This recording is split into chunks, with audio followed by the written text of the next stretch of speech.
Hey knitting peeps, welcome or welcome back to my channel. My name is Lisa, aka bopeepknits, and I'm a beginner knitter based in Canada.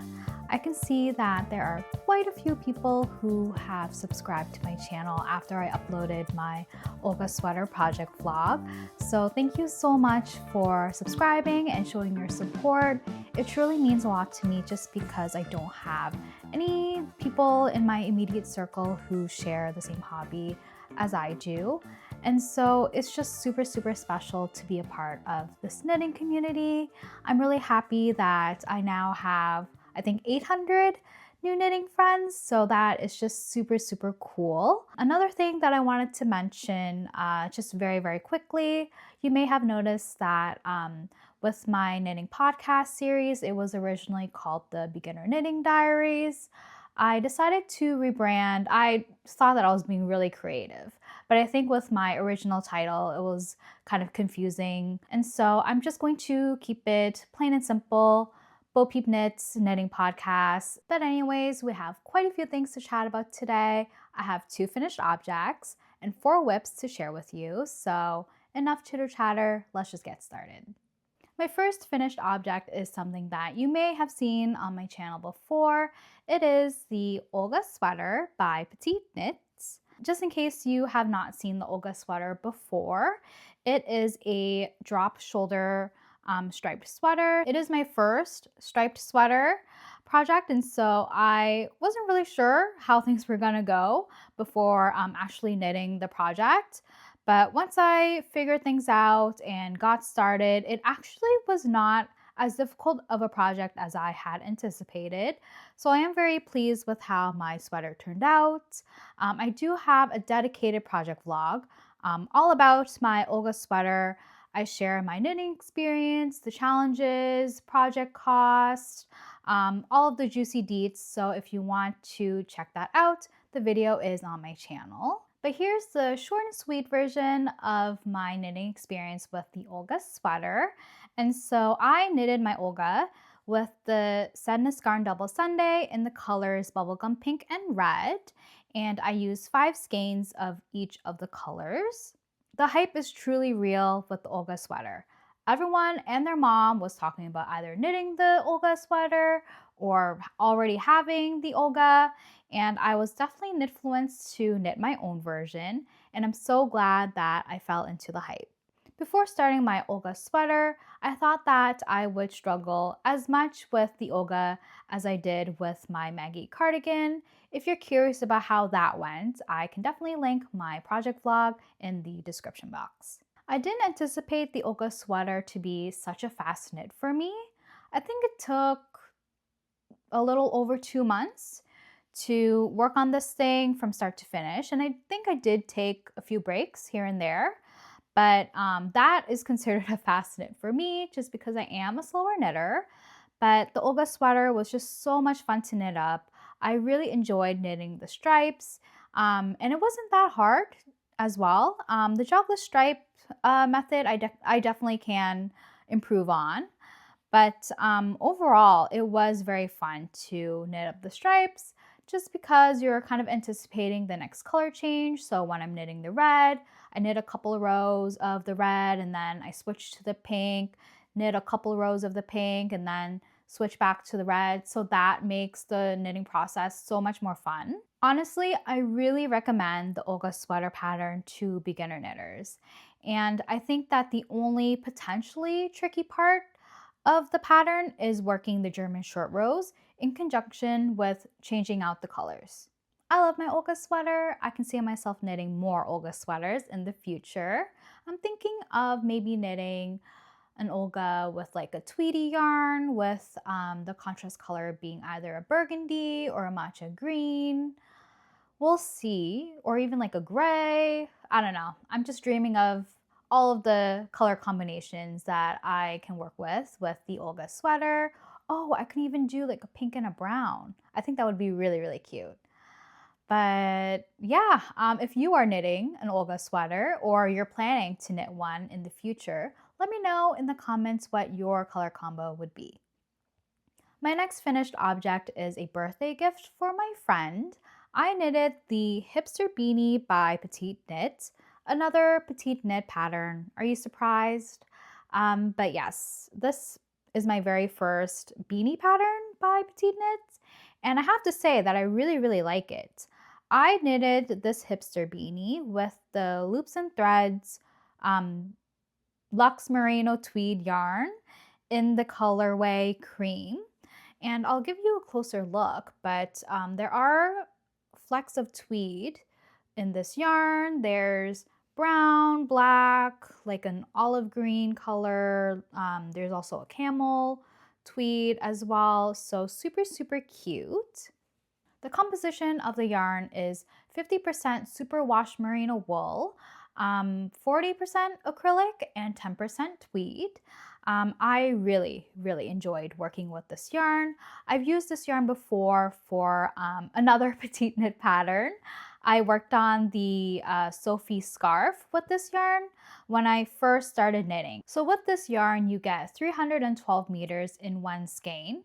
And so I've already used a little bit of this yarn before with my Sophie scarf, and I thought, okay, I'm sure I have enough to knit a beanie, and my prediction was correct. I did have enough to knit a beanie. However, I thought that I would completely use up my yarn, and I did not, because I still have so much yarn left. Like, I don't know what to do with this thing. I feel like this Luxe Merino wool tweed yarn is just never ending. And so this is what I have left. I think that it is a really great gift knitting yarn just because most of it is superwash merino, coupled with the fact that there is some acrylic content in here as well. I think that anything that you knit up with this yarn can be quite durable and very easy to take care of. All you have to do is just throw it in the wash. And yeah, so I only have positive things to say about this yarn. As for the pattern, it is quite simple of a knit, very beginner friendly, and of course, Petite Knit is always very clear and concise in her knitting patterns, so I would highly recommend this hipster beanie pattern for any beginners out there who are looking to knit up a beanie. I particularly enjoyed knitting this beanie with the double ribbing. I have only done 1x1 ribbing for beanies before, and so this was actually really nice. I love the look of it. Also, I feel that if you are a monogamous knitter and you weren't bouncing between projects, this would be a pretty fast knit for you. I was working on this beanie in between different projects, and so it did take me a little bit longer to finish it, but it is a faster knit compared to a sweater. I'm a big fan of how the hipster beanie turned out. I really hope that my friend likes it as well. I think it would look so cute on her, but anyways, the hipster beanie is beginner knitter approved, and I can see it being a staple pattern for gift knits in the future.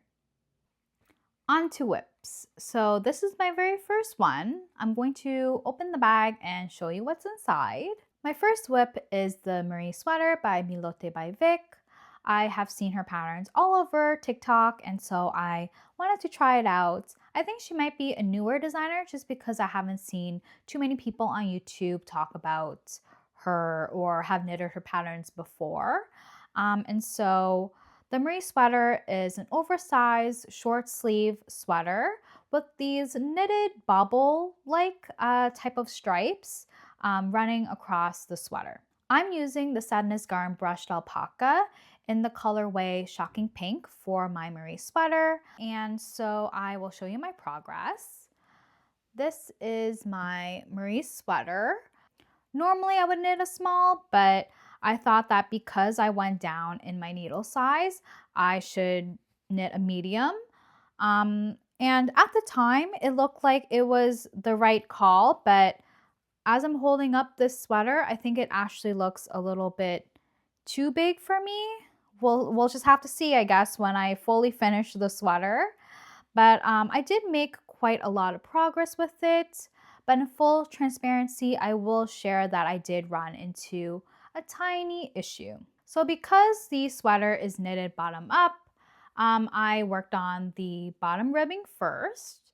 And after I finish the bottom ribbing, in the pattern, it says that there's a line in the pattern that says increase X amount of stitches evenly distributed across the row. I've never seen that technique in a pattern before, and so I did a quick Google search just to see what would kind of come up. I didn't really see anything super helpful, and so I decided to reach out to Milote by Vic. Maybe it was a specific technique that she came up with. I don't know. I've never seen it before. So I reached out, but unfortunately, I never heard back. I wasn't going to let that stop me. I was determined to knit up this super cute sweater. And so I copied and pasted the exact line from the pattern onto Google. And thank the Lord, a video from Very Pink Knits came up. It was super, super helpful. I'm going to link it in the description box. But thanks to Very Pink Knits, I was able to make quite a lot of progress with it. And so I am almost at the point in the pattern where I have to stop knitting the body, and then I have to work on, or put the stitches on hold and then work on the sleeves. And the sleeves are not attached to the body. I think I have to work on the sleeves separately. I am a newer knitter, and so I wasn't completely prepared for the construction of this garment. Now, I knew that this sweater was going to be knitted bottom up, but I didn't anticipate the sleeves being knit separately and then seamed together. And so the construction of the sweater is a little bit complicated. It's definitely not at all anything that I have worked on before. I am very used to petite knits construction and writing style, and so Milote by Vix is very new to me. So my Marie sweater is going to be on hold for now. I do want to concentrate with gift knits and my winter knitting plans, and so this project is probably going to be tucked away until early spring. My next whip is something that I am actually knitting right at this very second. I'm trying to finish this row so that I can better show you what I am working on. Whip number 2 is the Sophie hood by Petite Knit. I have knitted a Sophie hood before. This was, I think, the pattern that actually sparked my obsession with knitting. I worked on it, I think, early March or late February. And so when I was working on my very first Sophie hood, my boyfriend's mom actually saw me working on it, and she had asked me to knit her one as well. So this gift knit is very overdue, but I wanted to knit her this Sophie hood during a time where she can actually wear the Sophie hood, and so I am working on it right now. I made quite a lot of progress with it. I am at the point in the pattern where I'm shaping the hood, and so I shaped the first half and I'm working on the second half of the hood. After I finish the shaping, I will seam up this side here so that the hood actually closes in the back, and then afterwards I will proceed with working on the scarf portion of the hood. The yarn that I'm using to knit up this gift knit Sophie hood is from Estelle Yarn's Llama Natural Worsted in the colorway Hazelnut. And I actually really enjoy working with this yarn. And it's honestly such a shame that the yarn is discontinued. The composition of this yarn is 80% merino wool, 20% llama, and this is my first time working with a yarn that has a little bit of llama in the wool blend, and that is very interesting to me. I am very sad actually that they discontinued this yarn. I don't know if Estelle Yarns has a similar base in their current collection, but I really like this yarn. If you know of any similar type of yarns out there, please let me know. As for the Sophie hood pattern, this is actually my second time working on the Sophie hood, and so I have no complaints. I feel like my knitting process is going much more smoothly this time.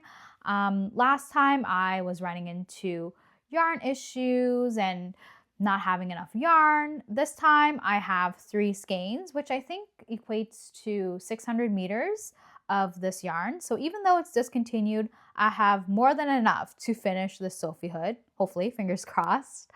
But anyway, I am very happy with how things are going with this Sophie hood. I have no complaints. I feel like I am following the pattern to a T. I have not had any major issues at all. Actually, I did have one mistake that I made. So right here, I don't know if you can see or if it's obvious, but right in this section over here was where I accidentally dropped stitches. And so I tried to fix it by laddering back, but it just does not look like, it looks pretty wonky. Like it kind of looks like I don't know, got hungry or something and like bit a little, like nibbled a little bit of this section. Besides this mistake here, I have not made any more. I really want it to be as perfect as possible just because this is a gift knit for my boyfriend's mom, my future mother-in-law, you know, really trying to impress her. And so I hope that she does enjoy it. And, but yeah, I do have to get a move on this pattern and work this up so that she can actually use the Sophie hood in the fall and winter. So I actually miscounted. Sorry for the very chaotic knitting podcast episode, but I actually miscounted. I have 3 whips instead of 4, but nonetheless, I saved the best whip for last because it is actually my very first test knit. So Emma of Midsummer Knits posted about her brie boatneck pattern on Instagram and that she was looking for test knitters. Now, I'm a beginner knitter, right? So I'm not out here trying to apply for test knits, you know, like maybe it's just me, but I kind of felt that with my skill set, I don't know if I would be able to contribute. I don't know if my input would be valuable to knitwear designers. And so I didn't really apply to any. I applied to one and got rejected. And so I was like, oh, I don't know. But when I saw Emma's brie boatneck on Instagram, I just fell in love like instantly. The gradient yarn that she used is absolutely stunning. And I feel like low-key I kind of manifested this brie boatneck, or not the actual pattern, but like me knitting a boatneck pattern because I had a plan in mind to knit a boatneck summer top for my upcoming spring vacation to Asia.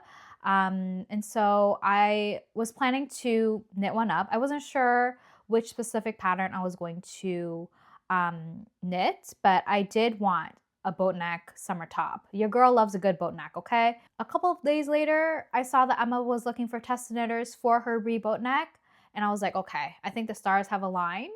Maybe I manifested this, I don't know. Not to make this, all about me, but I applied to the test knit, and I thought, you know what? The time frame of the test knit is pretty doable. I felt like I could do it, and that I could meet her deadline. I needed a boatneck summer top, and hers is absolutely gorgeous. So I thought, why not? I applied, and Emma accepted me as a test knitter. And I honestly, it was the best news that I received that week. I was so ecstatic, so happy to the point where I literally went to the yarn store the very next day to buy yarn for this particular project. So I'm going to show you where I'm at with my brie boatneck so far. And please note that this is the test knitting pattern. And so it's not the final version. I won't be going in depth about, anything about the pattern, but I do want to show you where I'm at. Come on. It's so cute. And now obviously this is not the full top. I'm still working away on this summer top here, but it's absolutely gorgeous, you guys. Come on. The yarn that I'm using is the Noro Silk Garden in the color 491 Yatomi. And I just love the gradient. I love the pink going into the brown, into the green, the purple, and then, it's stunning. I am just super pleased with how things are going with the test knit so far. And I do have a project vlog that I'm filming at the moment, just documenting my test knitting process. And so you will hear all about the juicy deets about the brie boatneck in that video. I plan to upload my test knitting the brie boatneck project vlog when the pattern is actually officially released, so that everyone can also knit a brie boatneck. And so please stay tuned for that. Make sure you subscribe so that you don't miss that video. So that's it for today's knitting podcast episode. I really hope that you enjoyed it, even though it was slightly chaotic at times. Please make sure to subscribe if you want to tune in to more chaotic knitting adventures by yours truly. And leave me a comment down below. Share with me what you are working on right now. I would love to know. Your girl really nosy. And yeah, until we see each other next, happy knitting!